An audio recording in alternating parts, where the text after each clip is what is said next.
So hello everyone, আমি সমাজশ্রী আর তোমাদের সঙ্গে নতুন একটা ভিডিও নিয়ে চলে এসেছি। তো চলো প্রতিদিনের মতন আজকের ব্লগটা তাহলে শুরু করা যাক। তো দেখো, সকাল সকাল কিন্তু আমি ঘুম থেকে উঠে গেছিলাম, আর সকালবেলা আমার যেটুকু যা কাজ থাকে সেইগুলো তো আমি কমপ্লিট করে নিই। আর বেশ কয়েকদিন আগে এই গাছটা আনা হয়েছিল, কিন্তু লাগানো হয়নি।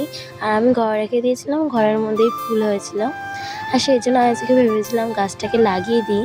আর দেখো, আমাদের বাড়িতে সেরকম কোনো জায়গা নেই বলে এরকম একটা জায়গায় লাগাতে হয়েছিল আমাকে। তারপরে যখন আমরা একসাথে আছি তাহলে যে কোনো ঝামেলার সৃষ্টি হবে না তার তো কোনো মানেই নেই। এখন মনে হয় ও যখন ছোট ছিল তখনই ও খুব ভালো ছিল, যত বড় হচ্ছে তত বিচ্ছু হয়েছে একদম। দেখতে পাচ্ছ তো আমার পা কেমন করবে কামড়াচ্ছে। তো যাই হোক, দেখো ওর সাথে কিন্তু খানিকক্ষণ খেলে টেলে তারপর কিন্তু আমি স্নান টান করে নিয়েছিলাম। আর তাছাড়া তোমরা তো জানো প্রতিদিন আমার পুজো দিতে হয়, তা সে মতন তাড়াতাড়ি করে স্নান টান করে পুজো দিতে বসে গিয়েছিলাম। আর আজ দুপুরবেলা আমাদের বাড়িতে হয়েছিল পাট শাক, সাদা শাক, আর হয়েছিল তেল পটল। আর সেটা দিয়েই তো আজকে ভালো মতন করে পেট পুজো করে নিয়েছিলাম। আর তাছাড়াও আমার আগে কিন্তু ও খেয়ে নিয়েছিল, আর খেয়ে ঠেয়ে ও তো এখন ঘুমাচ্ছে। ও যখন ঘুমিয়ে থাকে তখনও খুবই শান্ত, আর যখন জেগে থাকে তখন হচ্ছে রণচণ্ডী। আর তারপরে দেখো, ওকে কিন্তু ঘুম থেকে তুলে ওকে খুব ডিস্টার্ব করছিলাম। ও যেহেতু ঘুমের ঘরে ছিল তাই কিন্তু সেরকম একটা কোনো রিয়াকশন দিচ্ছিল না।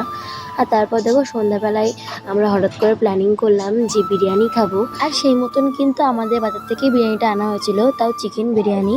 আর আমাদের তখন খেতে দেখি তোমরা তখন লাইক, কমেন্ট, শেয়ার আর সাবস্ক্রাইব করো। আর আমরা যে বিরিয়ানি খাবো সাথে কোনো কোক হবে না সেটা তো একদমই নয়। আর রিসেন্ট আমাদের বাড়িতে কোক ছিল না বলে কিন্তু আমাদের বাধ্য হয়ে থামস আপ খেতে হয়েছিল। তাহলে আজকের মতন এই পর্যন্তই, দেখা হয় পরবর্তী ব্লগে। আর আমার ছোট ছোট মিনি ব্লগ দেখতে গেলে আমাকে কিন্তু অবশ্যই ফলো করতে হবে।